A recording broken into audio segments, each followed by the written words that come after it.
Hello viewers, welcome to Bhavani కథల ప్రపంచం. ఈ స్టోరీ మీకు నచ్చినట్లయితే నా ఛానల్ని సబ్స్క్రైబ్ చేసుకుని నన్ను ప్రోత్సహించండి వ్యూవర్స్. సరే, కథలోకి వెళ్ళిపోదాం. ప్రియతమా నన్ను ప్రేమించు 40వ భాగం. నువ్వు వచ్చే వరకు నీ మనవరాలు మా ఇంట్లో మాతో పాటు ఉంటుంది. తనకే లోటు రాకుండా చూసే బాధ్యత నాది అన్నాడు హరిశ్చంద్ర రామారావుతో. మీ ఇంట్లోనా? మీకెందుకు శ్రమ అన్నాడు రామారావు. ఇందులో శ్రమ ఏమీ లేదు అన్నయ్య గారు. మీరు మాకు చేసిన దాంతో పోల్చితే ఇది చాలా చిన్న విషయం. మాకు మా పిల్లలు, మనవళ్ళు, మనవరాళ్ళు ఎంతో. మీ అమ్మాయి అంతే. రేపే అమ్మాయిని నిస్సంకోచంగా మా ఇంట్లో వదిలిపెట్టండి. మీరు నిరభ్యంతరంగా మీ పనిని ముగించుకురండి. తప్పకుండా కేసు మీరే గెలుస్తారు. ఇంక మీరేమీ మాట్లాడొద్దు అని జానకమ్మ అంటుండగా క్రిష్ ఇంట్లోకి వస్తూ రామారావుని చూసి, తాతగారు మీరిక్కడున్నారేంటి? మరి వైషు ఏది అని కంగారుగా అడిగాడు. బాబు క్రిష్, నువ్వు ఇక్కడా అని రామారావు కూడా ఆశ్చర్యంగా అడిగాడు. వీడు నా రామ్ కొడుకు కృష్ణప్రసాద్రా అని. అంటే వైశాలియే నీ మనవరాలా రాము అని అడిగాడు హరిశ్చంద్ర. అంటే మీకు ఇదివరకే పరిచయం ఉందా అని అడిగాడు క్రిష్. అవునని మొత్తం చెప్పాడు హరిశ్చంద్ర. రామారావు క్రిష్ వైపు చూస్తూ, మరేం కంగారు పడకు బాబు. ప్రియ ఈరోజే ఊరి నుండి వచ్చింది. ఆమెను తోడుగా ఉంచి నేను బయటకు వచ్చాను అని చెప్పాడు. ఆ మాట వినగానే వెంటనే వైషుకి ఫోన్ చేశాడు క్రిష్. రింగ్ అవుతుంది కానీ తీయడం లేదు. మళ్ళీ మళ్ళీ ట్రై చేస్తూనే ఉన్నాడు.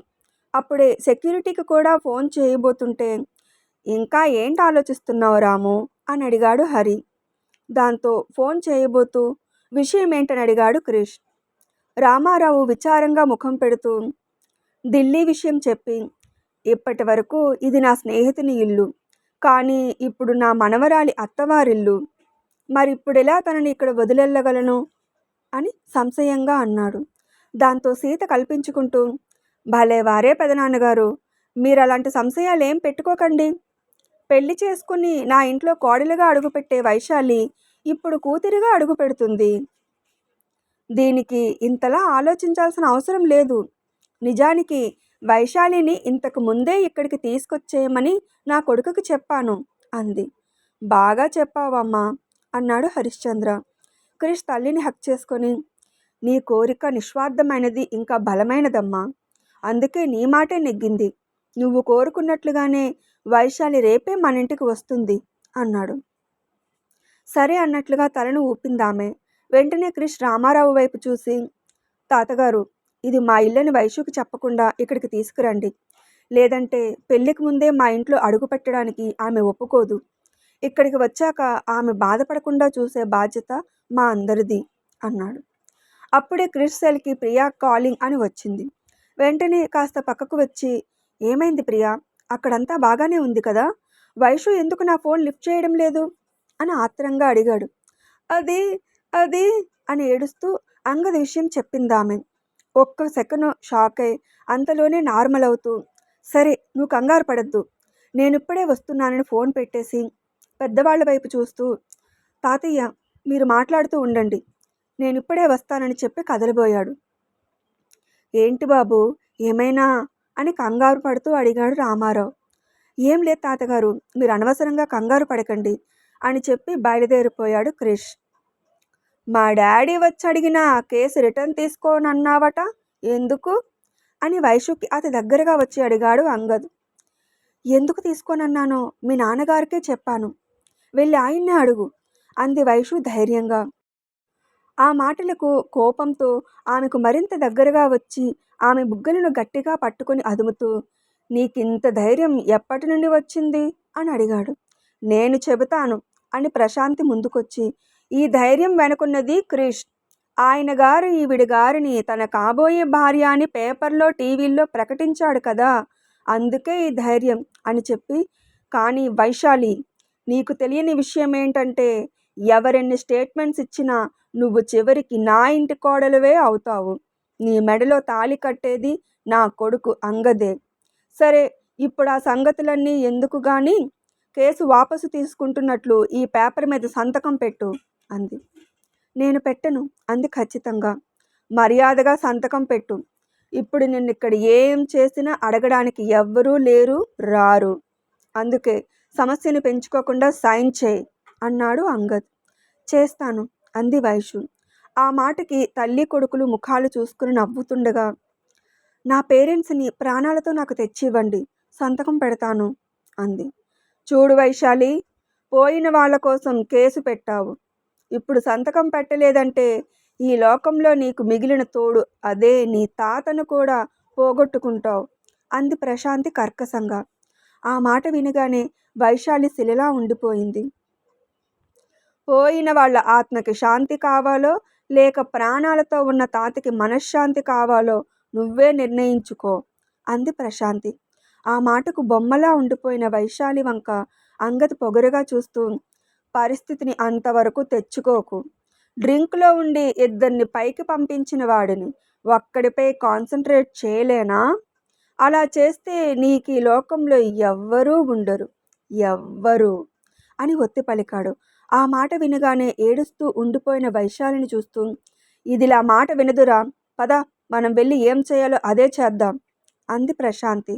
ఇద్దరూ 2 అడుగులు వేయగానే, వద్దు, తాతయ్యకి హాని తలపెట్టొద్దు, నేను సంతకం పెడతాను అంటూ ఆ పేపర్ తీసుకుని సంతకం పెట్టి ప్రశాంతికి అందించింది.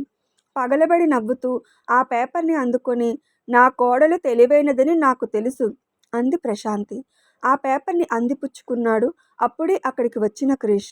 ఈ హఠాత్ పరిణామానికి ముగ్గురు అటుగా చూసేసరికి ఆ పేపర్ని పరపరా చింపేస్తూ, వైశాలి తెలివైనదే, కాకపోతే మీరే తెలివి తక్కువ వాళ్ళని మీకు మీరే ప్రూవ్ చేసుకున్నారు అన్నాడు క్రిష్. రేయ్ అని కోపంగా అరిచింది ప్రశాంతి.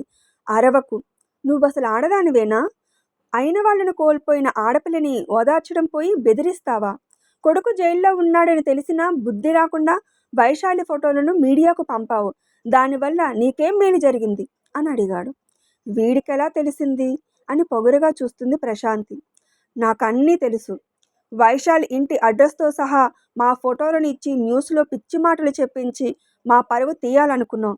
కానీ దానివల్ల మాకు మంచే జరిగింది. పెళ్లి తర్వాతే వైశాలి గురించి అందరికీ తెలియాలనుకున్నాను.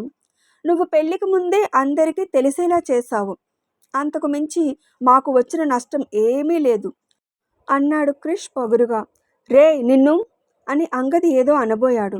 ఆపమని చేతిని అడ్డుపెట్టి, ఇన్స్పెక్టర్ అనగానే 4 పోలీసులు లోపలికి వచ్చారు. ఇదే ఇన్స్పెక్టర్ బెయిల్ మీద ఉన్న అంగది గారి నిర్వాకం. కేసు పెట్టిన అమ్మాయిని బెదిరిస్తూ ఆమెను భయపెడుతున్నాడు. వీడు లోపల ఉండడమే కరెక్ట్ అన్నాడు క్రిష్ ఎస్ఐతో. టేక్ హిమ్ టు కస్టడీ అంటూ అంగదిని పోలీసులు తీసుకెళ్లిపోతుండడంతో ప్రశాంతి బుసకొడుతున్న పాములా కోపంగా చూస్తూ, నీకు నచ్చింది నువ్వు చేసి చూపించావు, నేను చేయాల్సింది నేను చేస్తాను అంటూ క్రిష్కి వైశాలికి వార్నింగ్ ఇచ్చి వెళ్ళిపోయింది. వాళ్ళిద్దరూ వెళ్ళిపోయాక వైశాలి క్రిష్ని హక్ చేసుకుంటూ, వాడు తాతయ్యను అంటూ ఏడుస్తూ బెక్కుతుండడంతో, రిలాక్స్ వైషు, ఎవరికీ ఏమీ కాదు, నేనున్నాను కదా అని ఓదారుస్తున్నాడు. అప్పుడే అక్కడికి వచ్చిన రామారావు, ఏం జరిగింది బాబు అని అడిగాడు. ఏం లేదు తాతగారు, మీరు అనవసరంగా వర్రీ అవ్వకండి అని అంటుండగా క్రిష్ సెల్ రింగ్ అవ్వడంతో అటెంప్ట్ చేసి మాట్లాడేసి, నాకు ఒక ముఖ్యమైన పని ఉంది, అర్జెంటుగా వెళ్ళాలి. మీరిద్దరూ దేని గురించి బాధపడాల్సిన భయపడాల్సిన పని లేదు, టేక్ కేర్ అనేసి వెళ్ళిపోయాడు. నేను కంగారు పడతానని భయపడతానని నువ్వు కూడా నాకు అబద్ధం చెప్పకుండా నిజం చెప్పు వైశాలి. కింద సెక్యూరిటీ దెబ్బలతో నేల మీద పడి ఉండడం, అంగదిని పోలీసులు తీసుకెళ్లడం నేను చూశాను అన్నాడు. అది తాతయ్య అంటూ మొత్తం చెప్పింది. ఇక నువ్వు ఇలా భయపడాల్సిన అవసరం లేదు తల్లి, ఎందుకంటే నువ్వు ఇకపై ఇక్కడ ఉండడం లేదు అన్నాడు. ఆమె అర్థం కానట్లు అతని వైపు చూసింది. కోర్టు విషయంగా నేను రేపే ఢిల్లీ బయలుదేరాలని ఫోన్ వచ్చిందమ్మా, కాబట్టి నేను వచ్చే వరకు నువ్వు నా చిన్ననాటి స్నేహితుని ఇంట్లో ఉండాలి అని చెప్పాడతను. నువ్వు తప్పకుండా ఢిల్లీ వెళ్ళు తాతయ్య, ఆ స్థలం ఎలాగైనా మనకే చెందాలన్నది డాడీ కల. అయితే నేనెవరింటికి వెళ్ళను, ఇక్కడే క్షేమంగా ఉంటాను. నన్ను చూసుకోవడానికి క్రిష్ ఉన్నారు కదా అంది. క్రిష్ మీద నమ్మకం లేక కాదమ్మా, నిన్ను ఒంటరిగా వదిలి వెళ్ళడం ఇష్టం లేక ఇలా అంటున్నాను. కానీ తాతయ్య అని ఏదో అనబోయింది. నీకే కష్టం కలగకుండా క్షేమంగా ఉన్నావనే నమ్మకం ధైర్యం నాకు కలిగి నేను నిశ్చింతగా ఉండాలంటే నువ్వు నా మాట విను వైశాలి, లేదంటే నీ ఇష్టం అని ఆపారతను. అతని మనసు బాధ పెట్టడం ఇష్టం లేక అతి కష్టంగా, సరే మీ మాట వింటాను. కానీ ఈ విషయం ఇందాక క్రిష్ ఉన్నప్పుడే చెప్పాలి కదా తాతయ్య. ఏ నిర్ణయమైనా అతన్ని కూడా అడగాలి కదా అంది. ఆ విషయం చెప్పాలని అనుకుంటేనే ఫోన్ వచ్చిందని వెళ్ళిపోయాడు కదా బాబు. అయినా అతని గురించి నేను చూసుకుంటాను. నువ్వు వెళ్తున్న చోట సెక్యూరిటీ కూడా ఉంటుంది కాబట్టి అబ్బాయి కూడా అడ్డు చెప్పడు అన్నాడు. సరే మనం ఎప్పుడు అక్కడికి వెళ్ళాలి అని అయిష్టంగానే అడిగింది. రేపు ఉదయమే నిన్నక్కడ దించేసి నేను అటు నుండి ఎయిర్పోర్ట్కి వెళ్ళిపోతాను అనేసి వెళ్ళి లగేజ్ సర్దుకోమ్మా అన్నాడు. అలాగే అని తన గదికి వెళ్ళిపోయింది.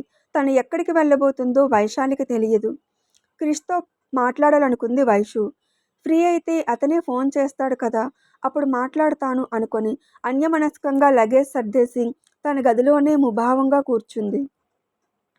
క్రిష్ ఫోన్ చేయగానే, హలో క్రిష్, మీరు ఫ్రీగా ఉన్నారా? మీతో కొంచెం మాట్లాడాలి. నాతో మాట్లాడడానికి అనుమతి తీసుకోవాల్సిన అవసరం లేదు వైషు. విషయమేంటో చెప్పు అన్నాడు. ఆమె ఏం చెప్తుందో తెలిసినా కూడా. దాంతో విషయం చెప్పింది. ఈ విషయమైతే తాతగారు ఇప్పుడే చెప్పారు. నువ్వెక్కడ ఉంటావో కూడా నేను తెలుసుకున్నాను. నువ్వు ధైర్యంగా అక్కడ ఉండొచ్చు. అక్కడ నీకెలాంటి సమస్య రాదు అన్నాడు. బెంగ నా కోసం కాదు క్రిష్, తాతయ్య అంటూ ఇంకా వాక్యాన్ని పూర్తి చేయనేలేదు. నువ్వు కంగారు పడకు వైషు, తాతగారు కూడా క్షేమంగా ఉంటారు. ఎవ్వరికీ ఏం కాదు అన్నాడు. మీతో మాట్లాడుతున్నప్పుడు ధైర్యంగానే ఉంటుంది, తర్వాత మళ్ళీ అని ఇక చెప్పకుండా ఆగిపోయింది. ప్రతి క్షణం ధైర్యంగానే ఉండాలి వైషు. భయమే మన మొదటి శత్రువు.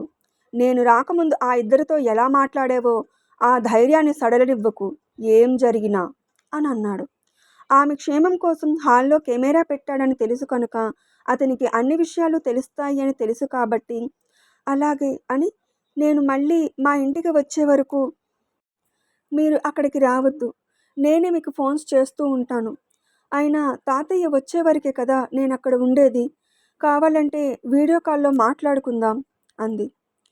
ఆమె తన ఇంటికే వస్తుందనే ధీమాతో అతను వాదించకుండా అలాగే అన్నాడు. వైషుకి సపరేట్ గది ఇస్తే తల్లిదండ్రుల విషయంగా బాధపడుతూనే ఉంటుందని క్రిష్ ముందే ఆమెను హనీ ఐషుల గదిలోనే ఉండమని చెప్పమని ఇంట్లో వాళ్లకు చెప్పాడు. అయితే ఆ గది నిండా హనీ ఐషు ఫోటోలు ఉంటాయి.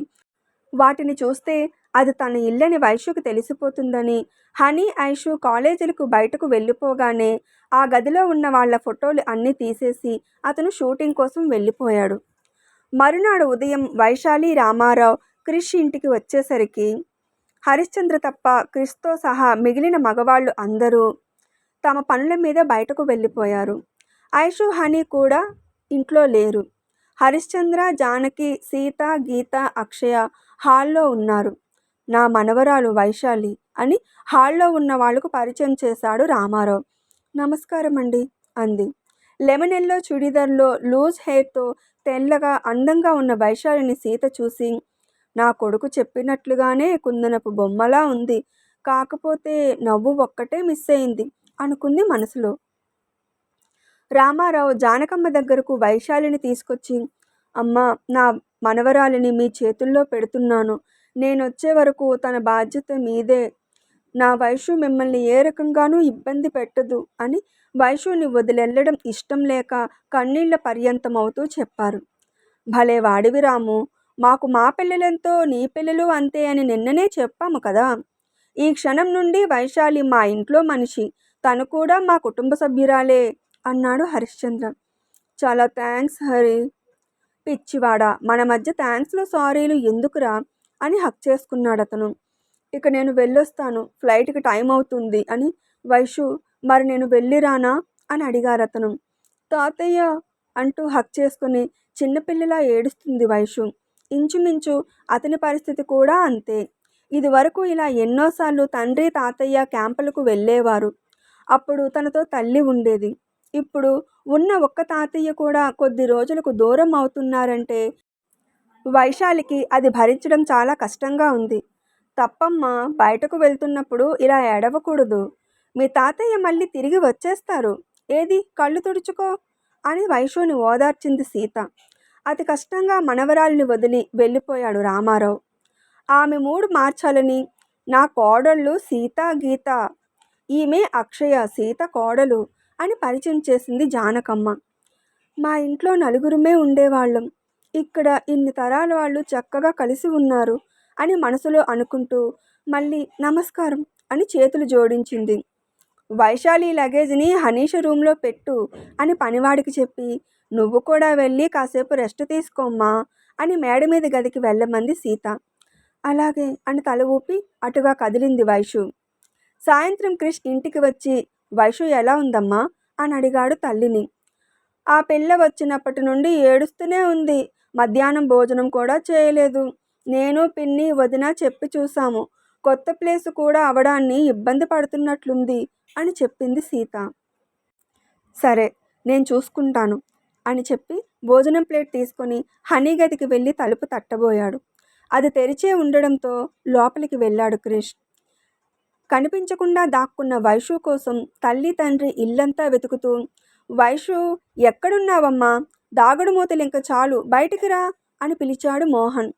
వైషు, డాడీ పిలుస్తున్నారా, బయటకు రా అంది మీనా. ఇదిగో చెప్తున్నా, నేను 1 2 3 కౌంట్ చేస్తాను. 3 అనేలోపు వచ్చావా సరే, లేదంటే తర్వాత మేము నీకు కనిపించం అన్నాడు మోహన్. అంతే, మరుక్షణం వాళ్ళ కళ్ళ ముందు ప్రత్యక్షమైంది వైషు. నేనింకా 1 2 3 స్టార్ట్ చేయనే లేదురా అన్నాడు తండ్రి. అవసరం లేదు డాడీ, మీరిద్దరూ కనిపించరు అన్న మాటే నాకు వినడానికే భయంకరంగా ఉంది. ప్రపంచంలో ఉన్న అందరి తల్లిదండ్రుల కన్నా మీరెంతో మంచివారు. నాకెంతో స్వేచ్ఛనిచ్చారు. అంతకన్నా ఎన్నో రెట్లు ప్రేమను పంచారు. అలాంటి మీరు ఇక కనిపించరంటే నాకు మీరు లేని జీవితం వద్దు అంది వైషు బాధగా. రే, నేనేదో క్యాజువల్గా అన్నాను. నువ్వెందుకింత ఎమోషనల్ అవుతున్నావు? అయినా మేమున్నా లేకపోయినా నువ్వు చాలా ధైర్యంగా ఉండాలి. నీ జీవితంలోని ఆనందం మా వరకు మాత్రమే పరిమితం కాదు. మాలాగా, ఇంకా చెప్పాలంటే మాకన్నా ఎక్కువగా నిన్ను ప్రేమించే వ్యక్తి నీకు భర్తగా రావచ్చు. అప్పుడు నువ్వు ఇంకా ఎంతో ఆనందంగా ఉంటావు అని హితవు చెప్పాడు తండ్రి. సరే కానీ మీరు ఇంకెప్పుడు అలా అనకండి అంటూ ఇద్దరిని హక్ చేసుకుంది వైశాలి. కిటికీలో నుండి బయటకు చూస్తూ గతంలోని విషయాలు గుర్తుకు వస్తుండడంతో బాధపడుతూ, యువర్ రైట్ డాడ్, మీలాగే ప్రేమించే క్రిష్ నా జీవితంలోకి వచ్చారు. కానీ మీరు లేని లోటుని ఎవరూ తీర్చలేరు అని బయటకే అనుకుంటూ ఏడుస్తున్న వైశాలిని వైషు అని పిలిచాడు క్రిష్. ఇంకా ఉంది. ఇప్పుడిక్కడ ఏం జరుగుతుంది? క్రిష్ని చూసిన వైశాలి అదే ఇంట్లో ఉండడానికి ఒప్పుకుంటుందా? కొడుకుని మళ్ళీ పోలీసులు తీసుకెళ్లారని విడిపించడానికి ప్రశాంతి ఏం చేస్తుంది? ఈ విషయాలు తెలియాలి అంటే తదుపరి భాగం కోసం ఎదురుచూడక తప్పదు. స్టోరీ నచ్చితే కామెంట్ చేసి అప్డేట్కి లైక్ కొట్టి షేర్ చేయండి వ్యూవర్స్. అప్పుడే నా స్టోరీ ఎక్కువ మందికి చేరుతుంది. అప్డేట్ కిందన మీకు హైప్ ఆప్షన్ కనిపిస్తే నా అప్డేట్కి హైప్ ఇచ్చి నా ఛానల్ గ్రోత్ని పెంచండి వ్యూవర్స్. సరే, మరో స్టోరీ అప్డేట్తో మళ్ళీ మీ ముందుకు వస్తాను. అప్పటి వరకు సెలవు. Thanks for watching my channel.